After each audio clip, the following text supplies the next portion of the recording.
Parang manuyot sandbar. Kaya lang walang sandbar.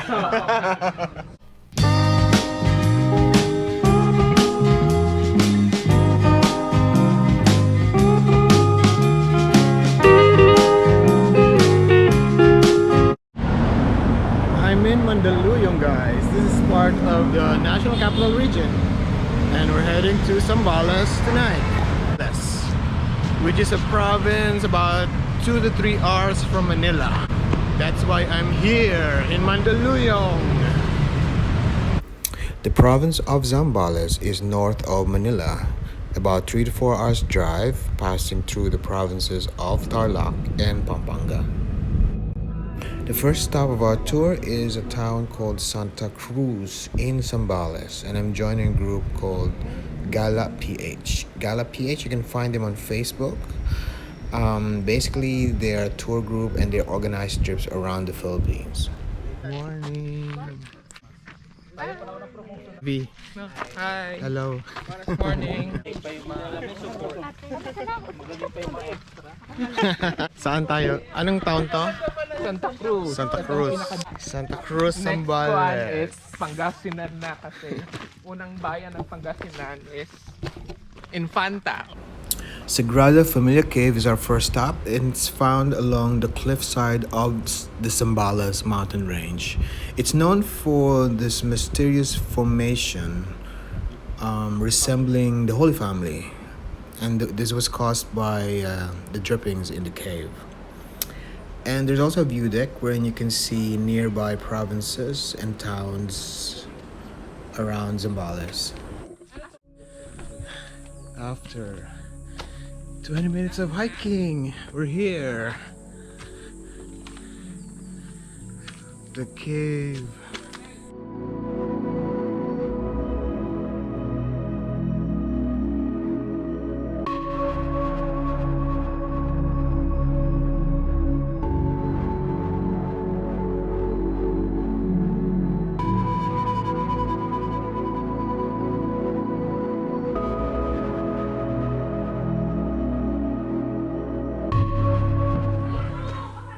Okay, this is another cave.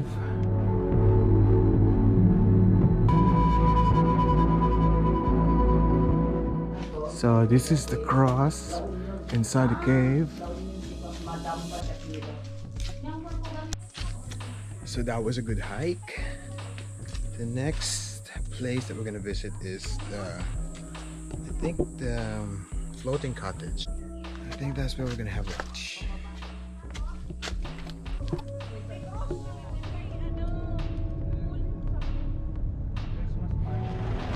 This is Wacon Lake.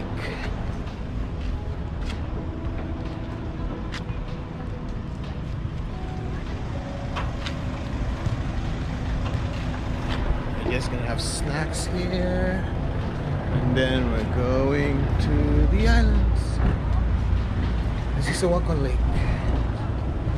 Wacon Lake is located in Candelaria, Zambales, and it's one of the cleanest inland body of water in central Luzon.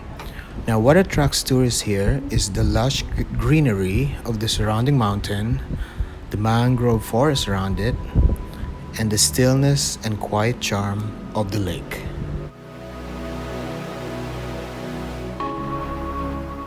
Halo, halo ni lovely. Look at that, how lovely. Okay, JV pareho rin. Shake kaya? Shake, melon shake. Melon shake.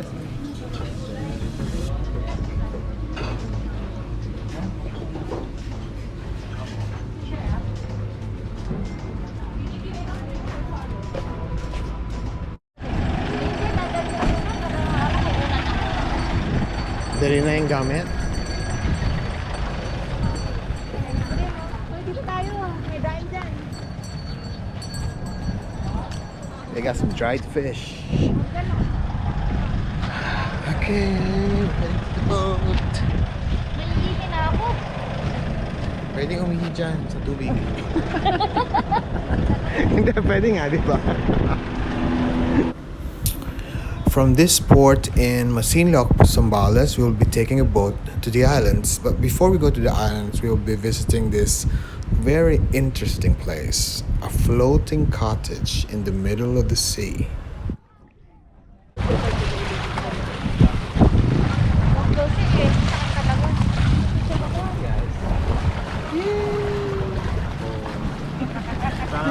Ready na kayo ang lumbo?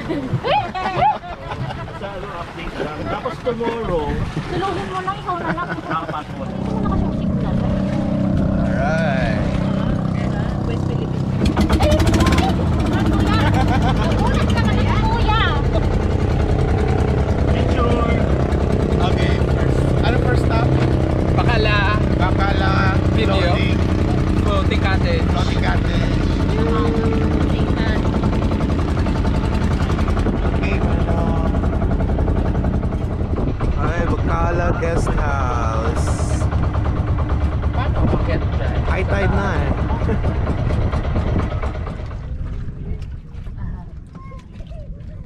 Dami na palang tao.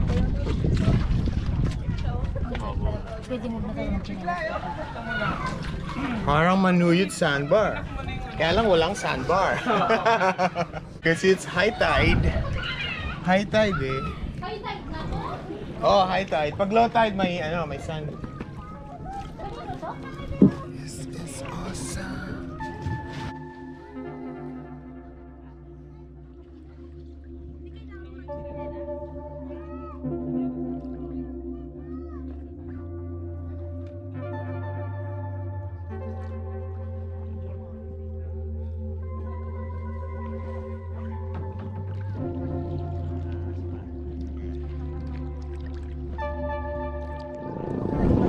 This is Gala Floating Cottage. But this is amazing.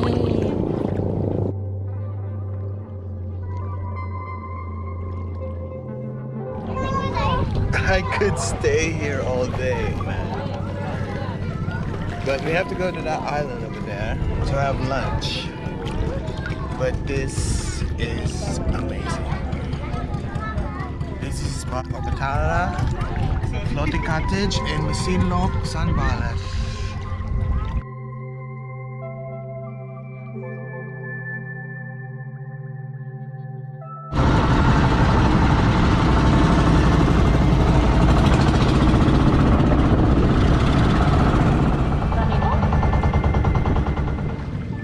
Yan na cellphone mo.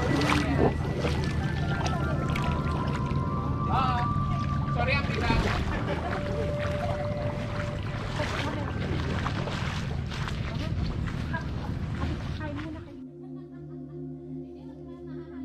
This is where we're gonna have lunch.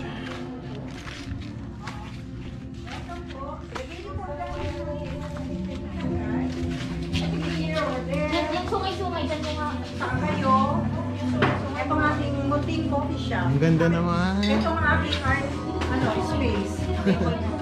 Ayan, yung laing with the paru-paro chick. Nakikiuso, di ba? Ang galing. Yung sa Facebook nyo, paru-paro chick. Laing. Alam ko ba? Rice? Rice? Dress to.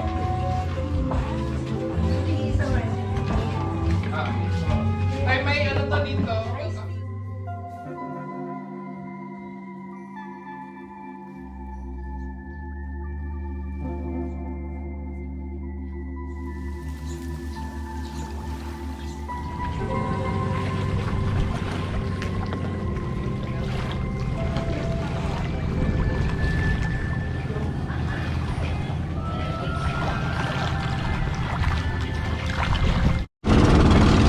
Magalao Island na kaya, diba? Magalao Island. Papunta na kami dyan. Ayun! Hello?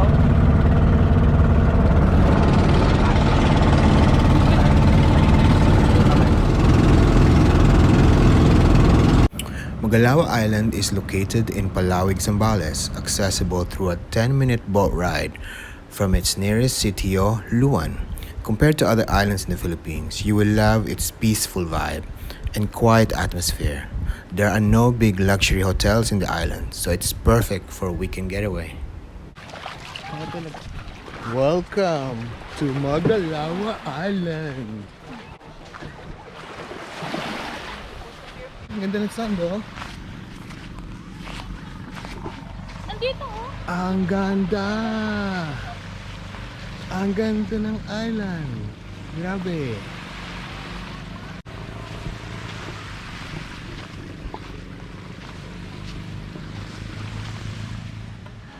We are setting up camp here.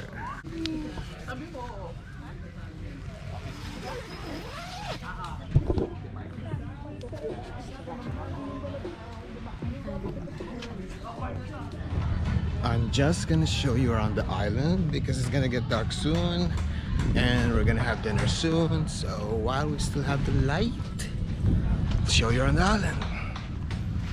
You can set up tent like what these people are doing, but there are also cottages around here. I think it's around 2,000 or 3,000 per night.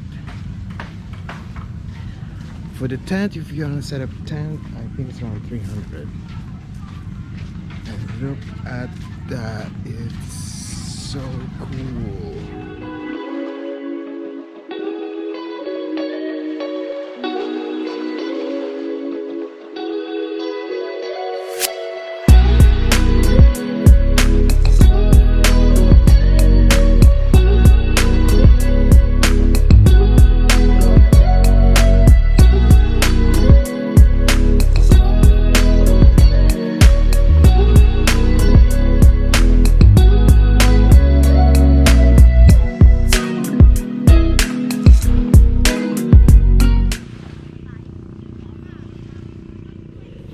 So we're leaving Magalao Island today.